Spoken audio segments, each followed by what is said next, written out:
আসসালামু আলাইকুম। আমরা অনেকে অনার্স মাস্টার শেষ করে ফেলাই, কিন্তু দেখা যাচ্ছে 0/1 আর হচ্ছে 1/0, এই দুটার ভিতরে পার্থক্য কি আমরা এটা জানি না। তো আমরা যদি 1/0/1 ইকুয়াল টু হচ্ছে 0, কিন্তু এটা ইকুয়াল টু হচ্ছে অসংজ্ঞায়িত বলি, কী বলি? অসংজ্ঞায়িত, সংজ্ঞায়িত বা অসংজ্ঞায়িত, ঠিক আছে। 0/1 মানে হচ্ছে 0। কেন 0/0? ধরেন আপনাকে বলল একজন মানুষের ভিতরে আপেল ভাগ করে দিতে বলতেছে, যদি একজন মানুষের ভিতরে আপেল ভাগ করে দিতে বলতেছে, কিন্তু সে আপেলই নাই, তাহলে ওই মানুষ কি কোনো আপেল পাবে? না, কোনো আপেল পাবে না। যেহেতু আপেল নাই, তাহলে আপনি আপেল কোথা থেকে দেবেন? আবার উল্টোভাবে বলছে, একটা আপেল আছে, কি আছে? একটা আপেল আছে, কিন্তু বলতেছে আপেলটা ভাগ করে দাও, কিন্তু কয়জন মানুষ বা সেখানে মানুষই নাই, তাহলে আপনি আপেলটা কাকে ভাগ করে দেবেন? তাহলে পুরো আপেলটাই থেকে যাবে, ঠিক আছে। সুতরাং এই যে 0 মানুষের ভিতরে কোনো কিছু ভাগ করে দেওয়া সম্ভব নয়, ঠিক আছে। তাহলে 1/0 ইকুয়াল টু অসংজ্ঞায়িত, এটা ভাগ করা সম্ভব না। আর এটা হচ্ছে 0/1 ইকুয়াল টু কী হবে? 0 হবে। এখন এটা আরও একটু আমরা যদি সহজ করে বলি, এটা অনেকেই অসংজ্ঞায়িত বলেই আছে, শেষ করে দেয়, ঠিক আছে। কিন্তু আপনি যদি একটু গভীরভাবে চিন্তা করেন বা এইভাবে যদি চিন্তা করেন, তাহলে এটা আপনার আর কখনো ভুল হবে না। মনে করেন কোনো এক সংখ্যাকে আপনি 0.1 দ্বারা ভাগ করতেছেন। আমরা সাধারণত জানি কোনো সংখ্যাকে ভাগ করলে তার মান হচ্ছে কী হয়?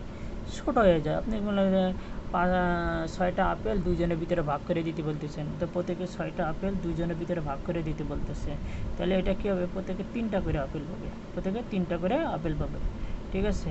আবার বলতেছেন 2টা আপেল 6 জনের ভিতরে ভাগ করে দিতে, তাহলে হচ্ছে 2 6 জনের ভিতরে ভাগ করে দিতে বলি 6, এটার ভিতরে যায় না, পয়েন্ট নিতে হবে 0, তাহলে 3 6 18, আবার আছে পয়েন্টে করে না, আবার আর একটা 0 3, তাহলে এটা তো প্রত্যেকে আছে 0.33 এরকম এটা পাবে, ঠিক আছে। কিন্তু কোনো সংখ্যাকে যদি দশমিক সংখ্যা দ্বারা ভাগ করা হয়, ওপরে হচ্ছে দশমিক সংখ্যা না, মনে করেন পূর্ণ সংখ্যাকে যদি দশমিক সংখ্যা দ্বারা ভাগ করা হয়, তাহলে ভাগফলটা কী হয়ে যায়? বড় হয়ে যায়। যেমন 1কে যদি 0.1 দ্বারা ভাগ করি, তাহলে এটা কী হবে? 10 হবে। কেন 10 হবে? একের পয়েন্ট উঠে যাওয়ার কারণে এখানে হচ্ছে একটা 10 গুণ দিতে হয়, ঠিক আছে। তাহলে এটা 10। যদি 1কে যদি 0.01 দ্বারা ভাগ করি, তাহলে কী হবে? 1 ইন্টু এই 0.01, এই পয়েন্ট উঠে যাওয়ার কারণে 1 দিলাম, আর এরপরে কটা অঙ্ক আছে? 2টা, 0 1, তাহলে এখানে 2টা 0, তাহলে এটা কত হবে? 100। অনুরূপভাবে যদি বলি 0.001, এটা কত হবে? 1000 হবে।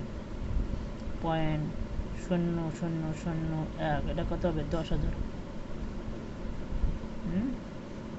তাহলে কী আছে? আস্তে আস্তে যত পয়েন্টের পরে যত শূন্য এইভাবে বাড়াচ্ছি, তত এইদিকে ভাগফলটা কত হচ্ছে? তত বড় হচ্ছে।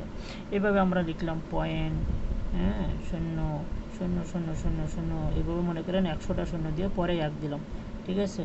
তাহলে 100টা শূন্য দিয়ে যদি 1 দেয়, তাহলে এখানে হচ্ছে ডট ডট 100টা শূন্য দিয়ে 1 দিলাম, তাহলে এখানে পয়েন্টের কত? 100 আর 1 101, তাহলে এখানে কত হবে? 10 টু দি পাওয়ার কত হবে? 111 হবে, ঠিক আছে। তাহলে কত বড় একটা সংখ্যা হয়ে গেছে, মিলিয়ন বিলিয়ন ট্রিলিয়ন এরকম একটা অঙ্ক আমরা এখানে পেয়েছি। তাহলে যত এদিকে বাড়াচ্ছি, তত এর মানটা কত হচ্ছে? বড় হচ্ছে। তাহলে কিন্তু এটা বাড়ানোর পরে এটা কিন্তু 0-র থেকে বড়। কী থেকে বড়?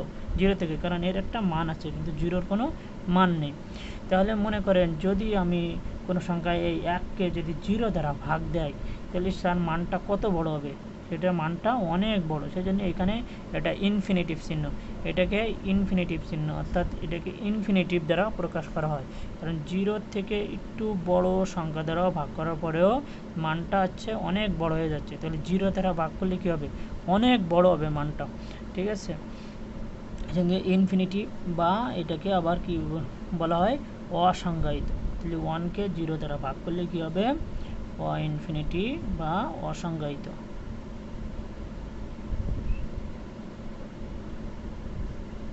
ঠিক আছে, এটা মনে রাখবেন, এটা অনেক সময় কাজে লাগে। ঠিক আছে, এটা কিন্তু আমাদের অনেক বন্ধুরা আছে অনার্স মাস্টার্স পাস করে গেছে, এটা জানে না।